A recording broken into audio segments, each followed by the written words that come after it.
My name is Mary Catherine Crowfeather, and in February 1973, at the age of 24, I made a decision that would forever change my life and put me in the crosshairs of the FBI.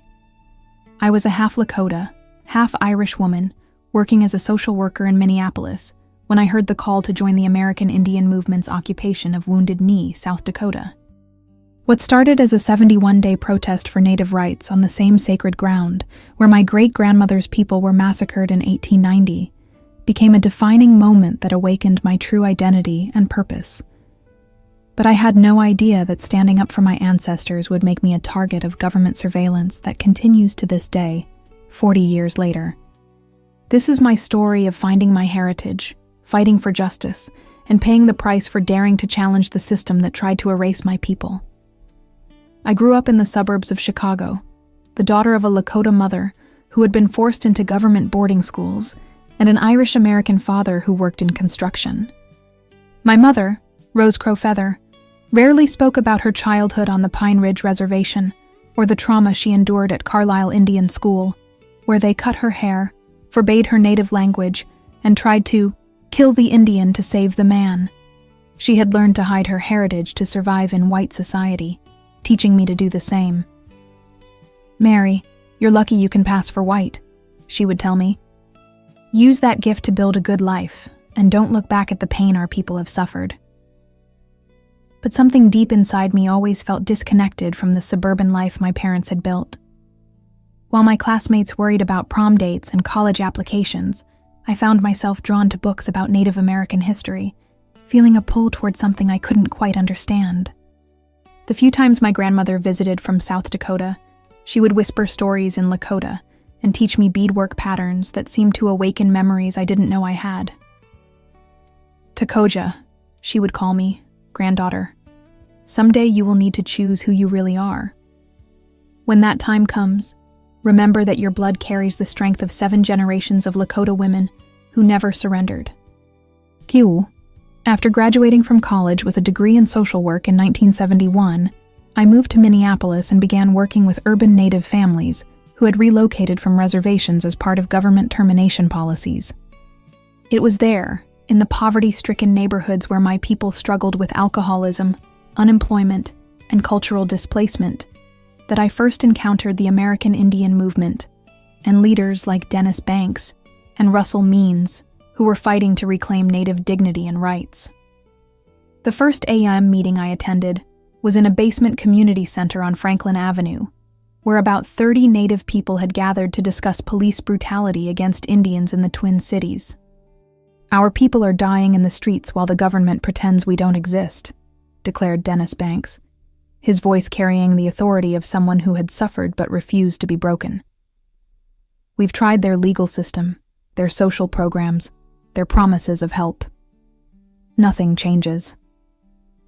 It's time we took our future into our own hands and reminded America that we are still here, still fighting, still refusing to disappear." His words hit me like lightning, awakening something that had been sleeping in my soul. For the first time in my life, I saw Native people who weren't ashamed of their heritage, who wore their braids proudly and spoke their languages without fear. These weren't the broken, defeated Indians I had seen portrayed in movies or described in history books. These were warriors carrying on the resistance that my ancestors had begun.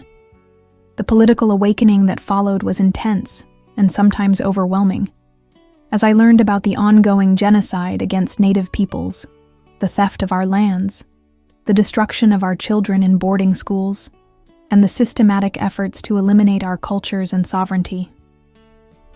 "Mary, you've been living in a fantasy created by white educators and media," explained Russell Means during one of the cultural education sessions AIM organized. "They want you to believe that the Indian Wars ended at Wounded Knee in 1890, that we either died out or assimilated successfully. But we're still here, still fighting the same battles our grandparents fought, and we need every one of our people to wake up and join the struggle." The transformation from confused mixed blood trying to fit into white society to proud Lakota woman ready to fight for my people's rights wasn't easy or immediate. It meant confronting the internalized shame my mother had passed down, learning to speak Lakota words that felt foreign on my tongue, and accepting that I could never again pretend to be something I wasn't. The hardest part about decolonizing your mind, explained my mentor, Anna Mae Aquash, a Mi'kmaq activist who became like an older sister to me, is giving up the safety of invisibility. Once you claim your identity as an indigenous woman, you become a target. The government will try to destroy you, your own people might question your authenticity, and white society will never fully accept you again. The work I began doing with AIM in Minneapolis included organizing protests against police brutality, advocating for Native families in the courts, and helping to establish survival schools where Indian children could learn their languages and cultures alongside regular academics. For the first time in my life, I felt like I was using my education and skills in service of something meaningful, something that honored my ancestors and protected my people's future. The relationship that developed with Joseph Standing Bear, a full-blood Lakota man who had grown up on Pine Ridge Reservation, deepened my connection to traditional culture, while also challenging me to prove that my commitment to the movement was genuine rather than romantic. City Indians sometimes think they can come to the reservation and play Indian for a while before going back to their comfortable lives, he told me honestly during one of our early conversations. If you're going to be with me, if you're going to claim Lakota identity, you need to understand that this isn't a game or a phase. This is about survival, about protecting what's left of our way of life. Before you continue this powerful journey of awakening, identity, and resistance with us, make sure to subscribe to our channel for more incredible stories about the individuals who discovered their true calling through struggle and changed history by refusing to accept injustice. The events that led to the occupation of Wounded Knee began in February 1973, when traditional Lakota elders on Pine Ridge Reservation asked AM for help dealing with the corrupt tribal government of Dick Wilson, whose reign of terror had turned the reservation into a police state where traditional people lived in fear. Wilson is a puppet of the Bureau of Indian Affairs, explained Elder Frank Fools Crow during an emergency meeting in Rapid City. He's using federal money and tribal police to silence anyone who opposes his dictatorship. Our people are being beaten, our ceremonies are being disrupted, and our young men are disappearing. We need warriors to come home and help us take back our land. The decision to occupy Wounded Knee wasn't made lightly or impulsively. It was a carefully considered choice to make a stand on the most sacred and symbolic ground in Lakota territory, the place where Bigfoot's band had been massacred in 1890, and where the U.S. government had declared the Indian Wars officially ended. If we're going to make a statement that will wake up the world to what's happening to Native people, Russell Means announced during the planning meeting, then Wounded Knee is the place to do it.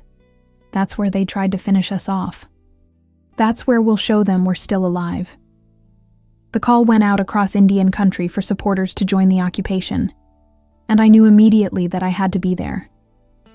Despite my mother's tears and my supervisor's threats to fire me if I got arrested, I packed my sleeping bag and medical supplies and joined the caravan of cars heading toward South Dakota in late February 1973. This is what your grandmother meant when she said you would have to choose who you really are, Joseph told me as we drove through the night toward our destiny. Everything you've learned, everything you've become, has been preparing you for this moment. The first sight of Wounded Knee Village on that cold February morning was both heartbreaking and inspiring, as I realized I was standing on ground soaked with the blood of my ancestors, while surrounded by hundreds of Native people who had come from across the continent to reclaim our dignity and our rights. The small church, the trading post, and the scattered houses seemed almost insignificant compared to the historical weight of the location and the political significance of what we were attempting to accomplish. "Welcome to the independent Oglala Nation," announced Carter Camp as new arrivals were oriented to the occupation. "This is no longer United States territory. This is Indian land under Indian control, governed by traditional Lakota law, and protected by people who are willing to die for the right to be free in our own homeland." The declaration sent chills down my spine, as I realized I had crossed a line from supporter to participant in what the government would certainly consider an act of rebellion. The reality of life inside the occupation zone was far different from what I had expected based on romantic notions about Native resistance and traditional culture. The 71-day siege that followed involved constant danger from FBI snipers and federal marshals who surrounded the village, sporadic gunfire that kept everyone in a state of hypervigilance, and the practical challenges of feeding, housing, and organizing several hundred activists under siege conditions while living in houses without heat or running water during one of the harshest winters in South Dakota history. My role during the occupation evolved from observer to active participant, as I used my social work background to help coordinate medical care, family services, and communications with the outside world. The work was dangerous and exhausting, but it also provided the sense of purpose and belonging that I had been seeking throughout my young adult life. "Mary, you're not just finding your identity here," observed Anna Mae Akwash, as we worked together to organize supplies for families with children. "You're discovering what it really means to be Indigenous in the modern world, to fight for survival while maintaining the values and traditions that make us who we are." The spiritual dimension of the occupation was as important as the political aspects, as traditional ceremonies, songs, and prayers were conducted daily to maintain our connection to ancestral teachings and to seek guidance for the difficult decisions we faced. The sweat lodges, pipe ceremonies, and traditional feasts helped create a sense of community and purpose that sustained people through the fear and hardship of living under siege. "This isn't just a political protest," explained Leonard Crow Dog, the spiritual leader who conducted many of our ceremonies. "This is a spiritual awakening, a reconnection to the sacred ways that the government has been trying to destroy for over a century." The media attention that surrounded the occupation was both beneficial and problematic, as television coverage and newspaper articles brought national awareness to Native issues, while often distorting our political motivations and spiritual significance.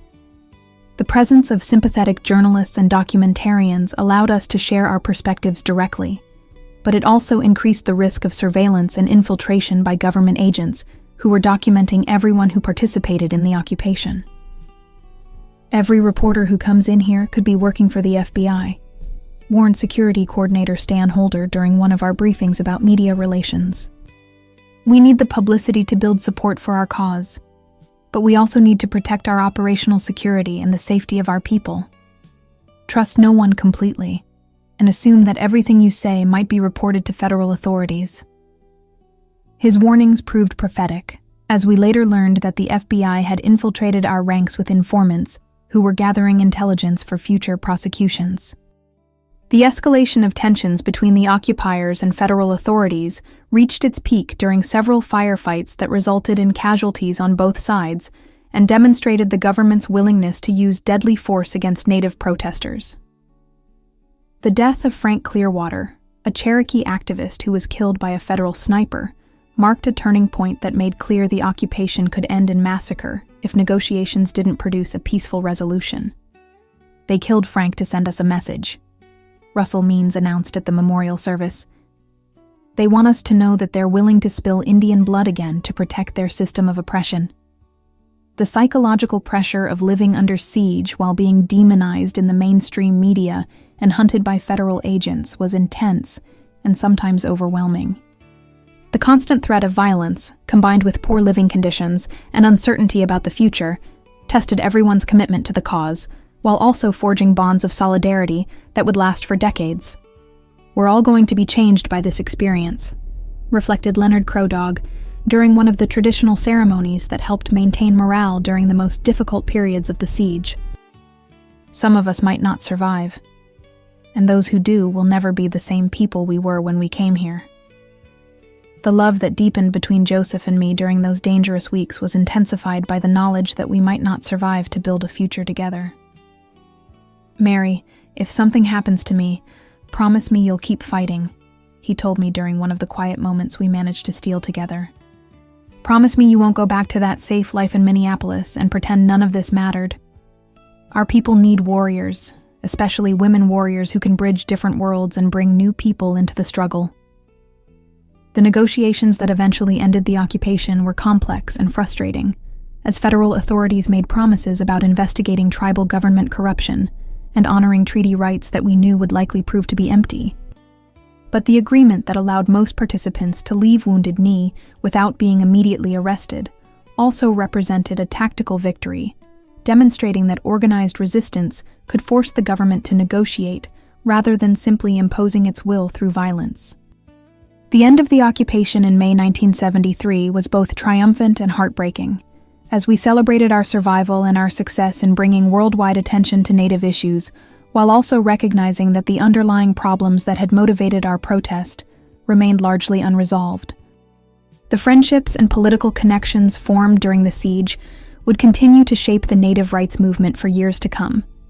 But the immediate aftermath also brought increased government repression and surveillance that would affect all of our lives. My departure from Wounded Knee marked the beginning of a new phase of activism and persecution, as I returned to Minneapolis with a transformed understanding of my identity and my responsibilities as a Native woman, but also with the knowledge that I was now considered a dangerous subversive by federal law enforcement agencies. The FBI surveillance that had begun during the occupation intensified dramatically, affecting every aspect of my life and forcing me to live with constant awareness that I was being watched, followed, and investigated. Mary Catherine Crow Feather, you are now on our domestic security watch list, Agent Robert Williams informed me when he approached me at my apartment just weeks after returning from the occupation. Your participation in the illegal occupation of federal property and your association with known AIM militants makes you a person of interest in ongoing investigations of Native American extremist activities. We strongly recommend that you cooperate with our investigations and distance yourself from radical organizations before your situation becomes more serious. The threat was both explicit and chilling, making clear that my involvement with Wounded Knee had marked me as a permanent target of government surveillance and harassment that would affect my ability to find employment, maintain relationships, and live a normal life in American society. But it also confirmed that our protest had been powerful enough to frighten the authorities, and that knowledge gave me strength to continue fighting despite the personal costs. The years that followed my participation in the Wounded Knee occupation were marked by constant harassment from federal agents who seemed determined to make my life so difficult that I would either abandon my activism or provide information about other Native rights leaders. The surveillance was comprehensive and intrusive, affecting my ability to find stable work, maintain relationships, and live without fear of arrest or persecution for my political beliefs and associations. The FBI's counterintelligence program tactics included tapping my phone, intercepting my mail, questioning my friends and family members about my activities, and warning potential employers about my radical associations in ways that made it nearly impossible to find steady employment. Miss Crow Feather, we understand you're having difficulty finding work, Agent Williams said during one of his periodic visits to remind me of my precarious situation. These problems could disappear very quickly if you were willing to provide information about AIM activities and leadership plans. We're not asking you to betray your friends. We just want to prevent future violence and illegal activities. The offer to become an informant was both tempting and repugnant, representing a choice between personal security and political integrity that forced me to confront the real costs of my commitment to Native rights. The financial pressure was intense, as my inability to find steady work had left me dependent on temporary jobs and the generosity of friends who were themselves struggling with similar forms of government harassment. They're trying to starve us into submission, observed Anna Mae Aquash during one of our careful meetings in public places where we hope to avoid surveillance. They know that most people can't survive indefinitely without income, and they're betting that economic pressure will be more effective than direct persecution. The relationship with Joseph Standing Bear continued despite the geographical separation and the security concerns that made communication difficult and dangerous. Our love had been forged in the crucible of shared struggle, but maintaining it required constant vigilance and creativity as we tried to build intimacy while living under surveillance that could be used to target either of us for additional persecution. Mary, they're trying to isolate us from each other and from our community, Joseph said during one of our carefully planned meetings. That's how they destroy movements, by making the personal cost of resistance too high for people to bear. The support network that sustained me during the most difficult years came primarily from other Native activists who understood the challenges of living as targets of government surveillance while trying to maintain commitment to Indigenous rights and sovereignty. The informal community of AM supporters provided emotional support, practical assistance, and security advice that helped me navigate the dangers of post-Wounded Knee activism, while also continuing the work of organizing and education that had brought us together. The legal harassment escalated when I was arrested on fabricated charges related to an alleged weapons violation that federal prosecutors claimed was connected to my AM activities. The case was clearly designed to pressure me into providing information about other activists, rather than to punish any actual criminal behavior. But it also demonstrated the government's willingness to use the judicial system as a weapon against political dissidents who challenged their authority. "Mary, this case against you is complete fabrication," explained attorney William Kunstler, who had volunteered to represent AIM activists pro bono. "The evidence is manufactured, the witnesses are paid informants, and the whole prosecution is designed to force you to choose between prison and betraying your community. We're going to fight it, but you need to understand that they're willing to destroy your life to get information about other people." The trial that followed was a political circus that revealed the extent to which federal authorities had infiltrated the Native rights movement and were willing to violate constitutional rights to suppress Indigenous activism. The government's case relied heavily on testimony from informants whose credibility was questionable and evidence that had been obtained through illegal surveillance. But the political climate made it difficult to receive fair treatment from judges and juries who viewed Native activists as domestic terrorists. The acquittal that eventually resulted was both a personal victory and a Pyrrhic success, as the legal costs, emotional stress, and public exposure had taken a severe toll on my health and my relationships. The message from federal authorities was clear. Even if they couldn't convict me of crimes, they could make my life so difficult that other potential activists would think twice before challenging government policies toward Native peoples. The marriage to Joseph Standing Bear in 1976 was conducted according to traditional Lakota customs on Pine Ridge Reservation, representing both our personal commitment to each other and our shared dedication to preserving Indigenous culture and fighting for treaty rights. The ceremony was attended by many veterans of the Wounded Knee occupation, creating a reunion that celebrated survival and continued resistance despite years of government persecution. "Today we celebrate not just the union of Mary and Joseph," said Leonard Crow Dog, who conducted the traditional ceremony, "but the continuation of our people's struggle for freedom and the hope that our children will grow up in a world where being Indian is a source of strength rather than a target for oppression." The wedding became a powerful symbol of how love and traditional culture could provide strength to sustain resistance even under the most difficult circumstances. The children we raised together, 2 daughters and a son who inherited both their parents' political consciousness and their grandparents' cultural traditions, grew up understanding that their identity as Native people carried both privileges and responsibilities that connected them to struggles for justice that extended far beyond their personal lives. "You are the 7th generation that our ancestors prophesied would heal the sacred hoop," I would tell them during the traditional stories and teachings that became central to our family life. The evolution of my activism during the 1980s and 1990s brought new challenges and opportunities as the focus shifted from dramatic confrontations to legal advocacy, cultural preservation, and economic development that could provide sustainable foundations for tribal sovereignty. My work evolved toward education and cultural programming that helped young Native people develop pride in their heritage while preparing them to navigate both traditional and contemporary worlds. What we learned at Wounded Knee was that resistance takes many forms. I often tell young people who ask about my experiences during the occupation. Sometimes it means putting your body on the line and facing down government agents with guns.